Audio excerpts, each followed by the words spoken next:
તો ચાલો મિત્રો, કિસાન માહિતીમાં આપ સૌનું હાર્દિક સ્વાગત છે. જય ગૌ માતા, જય જય ગરવી ગુજરાત. તો ખેડૂત મિત્રો, આજે આપણે ખાસ કરીને વાત કરવાના છીએ તરબૂચના પાકની, જે એક ખરેખર જટિલ પાક હોય છે અને 60 દિવસની અંદર તૈયાર થતો ઉનાળામાં આ પાક છે તરબૂચનો. તો એને આપણે આજે ખાસ વાત કરશું, જે વોટર સોલ્યુબલ ખાતર આવે એના વિશેની વાત કરશું. ખાસ કરીને જે તરબૂચનો પાક છે એ મિત્રો ઓર્ગોનિક રીતે કરવા જઈએ તો બહુ મુશ્કેલી પડે છે અને ખેડૂત ભાઈઓમાં પણ ફેલ જવાનો પણ શક્યતા રહેતી હોય છે. જેથી કરીને ખરેખર તરબૂચનો પાક છે એ પેસ્ટિસાઇડ અથવા તો ખાતરોના ઉપયોગથી જે આપણે પાક લેતા હોય છે, તો એના વિશે આપણે વોટર સોલ્યુબલ ખાતરની આજે ખાસ કરીને વાત કરવાની છે. તો મિત્રો, શરૂઆતથી એન્ડ સુધી વિડીયો જોજો. જો વિડીયો સારો લાગે તો લાઇક, શેર અને સબસ્ક્રાઈબ કરવાનું ભૂલતા નહીં. ખાસ કરીને મિત્રો, જો શરૂઆતના સ્ટેજની વાત કરીએ તો સારી એવી આની પહેલાં તો ખેડ કરવી પડે. ખેડ કર્યા બાદ તમારે લોટાવેટર હાંકી અને કોઈ નાના મોટા ઢેફા હોય તો એને ખરેખર મિક્સ કરવા પડે.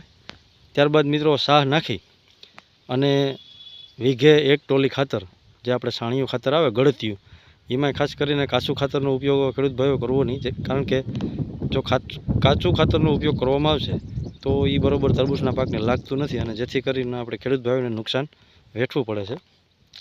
તો મારી એક નમ્ર વિનંતી છે કે તરબૂચના પાકની અંદર ખાસ જો જોવા જઈએ તો ગળતિયું ખાતર જ ઉપયોગ કરવો. જે વીઘામાં, ચોલ ગુઠાના વીઘામાં ખરેખર 1 ટ્રોલી સિંગલ ફાલ્કો જે આપણે ટ્રેક્ટરનો આવે એનો છાણિયું ખાતર નાખવું જોઈએ. ત્યારબાદ આપણે મલ્ચિંગ પથરા જાય સારી રીતે આનું વાવેતર કરી અને જો આમ જોવા જઈએ તો તરબૂચના જ્યારે વાવેતર કરતા હોય ત્યારે તરબૂચના બીજને ખરેખર જોઈએ તો ગૌકૃપામૃતમનો પટ આપી દેવો જોઈએ, જેથી કરીને ઉગાવો પણ સારો થાય અને આપણે રિઝલ્ટ 100% મળે.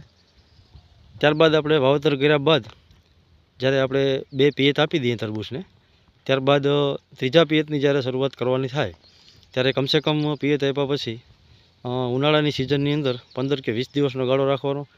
ત્યારબાદ આપણે નિંદામણ થયું હોય તો એને નિંદામણ નાશક કરી અને ત્યાર પછી 20 કે 25 દિવસે અથવા તો 20-15 દિવસે ત્રીજું પિયત આપવું જોઈએ. પિયત આપ્યા બાદ તાત્કાલિક આપણે ખરેખર આમાં હ્યુમિક એસિડ અને 19-19 જે વોટર સોલ્યુબલ ખાતર આવે એનો 1 ડોઝ આપી દેવો જોઈએ, જેથી કરીને વેલાના મૂળનો વિકાસ થાય અને ગ્રોથ પણ સારો થવા માંડે. કારણ કે 19-19 ખાતર આવે છે જે NPK ડોઝ વોટર સોલ્યુબલ, એમાં 19% નાઇટ્રોજન આવે છે, 19% ફોસ્ફરસ આવે છે અને 19% પોટાશ આવે છે, જેના કારણે છોડનો સારો વિકાસ થતો હોય. એટલે આવી રીતે પહેલાં સ્ટેપની અંદર તમે આવી રીતે આ વોટર સોલ્યુબલ ખાતર આપો એટલે છોડનો સારો વિકાસ થતો હોય. ત્યારબાદ 25 કે 28 દિના જ્યારે તરબૂચ તમારે થાય ત્યારે વેલાના ગ્રોથ માટે, કારણ કે આપણે વાળો વધારવા માટે અને વેલાનો ગ્રોથ કરવા માટે ખરેખર નાઇટ્રોજનયુક્ત ખાતર આપવું જરૂરી છે. તો એના માટે તમારે વીઘે 2 કિલો અથવા તો 4 કિલો, વધીને 4 કિલો જે આપણે ઉરિયા આવે એને કોઈપણ પાત્રની અંદર ઓગાળી અને ડ્રીપ દ્વારા સડાવી દેવાનું, જેથી કરીને સારામાં સારો વેલાનો ગ્રોથ થઈ જશે. જે તમારે સડાવવાનું ટાઈમ છે 28 થી 30 દિવસના સમયગાળા દરમિયાન. કારણ કે 30 થી 35 દિવસ કે 40 દિવસના સમયગાળામાં આમાં આપણે ફાલ આવવાની તૈયારી હોય અને નાના મોટા તરબૂચ હોય તો જો ઉરિયા આપવામાં આવે તો એ તરબૂચ ખરી જાય. એટલા માટે તરબૂચ 28 થી 30 દિવસના સમય દરમિયાન જ આપી દેવું જોઈએ. ત્યારબાદ મિત્રો, સોપારી જેવડા તરબૂચ થાય ત્યારે 12% નામનું વોટર સોલ્યુબલ ખાતર આવે, જે તેનો ઉપયોગ ખરેખર આપણે કરવો જોઈએ. તે પણ વીઘે હવા કે 1.5 કિલો અથવા તો 2 કિલો, વધીને 2 કિલો તમે 12%નો ઉપયોગ જ્યારે સોપારી જેવડા તરબૂચ થાય ત્યારે વોટર સોલ્યુબલ ખાતર ડ્રીપ દ્વારા દેવું જરૂરી છે. ત્યારબાદ મિત્રો 05234 એ પણ વોટર સોલ્યુબલ જ ખાતર આવે, એ પણ વીઘે 1 કિલો જે ડ્રીપ દ્વારા તમારે દેવું જરૂરી છે. ત્યારબાદ મિત્રો, જ્યારે લાડવા જેવડા તરબૂચ થઈ જાય, આપણી સાદી ભાષામાં જ્યારે લાડવા જેવડા તરબૂચ થાય ત્યારે ખાસ કરીને સરદાર કંપની અથવા તો કોઈ પણ કંપનીનું તમારે બોરોન પણ 1 વખત પાઈ દેવું જરૂરી છે. બોરોન પાયા બાદ કેલ્શિયમ નાઇટ્રેટ, એને પણ જે વોટર સોલ્યુબલ ખાતર કેલ્શિયમ નાઇટ્રેટ આવે તેનો ઉપયોગ પણ ડ્રીપ દ્વારા જ્યારે લાડવા જેવડા તરબૂચ થાય ત્યારે 1 વખત ચડાવી દેવું જરૂરી છે. જે કેલ્શિયમ નાઇટ્રેટ પણ તમે 1 વીઘા દીઠ 1.5 કે 2 કિલો આપી શકો, જે વોટર સોલ્યુબલ ખાતર આવે તે. ત્યારબાદ તમારે 2 કે 2.5 કિલો અથવા તો 3 કિલોનો તરબૂચ થાય ત્યારે ખાસ જોવા જેવું છે, ખાસ કરી અને જે પોટાશયુક્ત ખાતર હોય એ જ આપવું. કારણ કે નાઇટ્રોજનયુક્ત ખાતર આપવાથી વેલાનો ગ્રોથ થાય તો આપણે વેલાનો ગ્રોથ ત્યારબાદ કરાવવાનો હોતો નથી. કારણ કે આપણે ફ્રૂટની સાઇઝ વધારવાની હોય.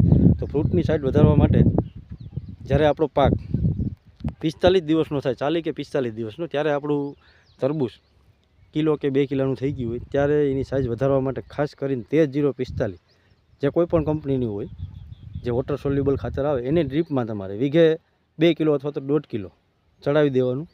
જો એવું લાગે અને જણાય કે 50 કે 55 દિવસે પાછો રાઉન્ડ પણ મારવો પડે, આપણા તરબૂચની સાઇઝ બરાબર નથી થઈ, તો એના માટે પાછું પણ તમારે 2 વખત 13-0-45 વોટર સોલ્યુબલ ખાતર વીઘે 1.5 કિલો ચડાવી દેવું, જેથી કરીને તમારે સારામાં સારી સાઇઝ પણ બની જાય, સારામાં સારું કટિંગ આવી જાય અને સારામાં સારી ઉત્પાદન પણ મળશે. તો મિત્રો, આ ખાસ કરીને આપણી વાત હતી તરબૂચના પાકની વોટર સોલ્યુબલ ખાતરની.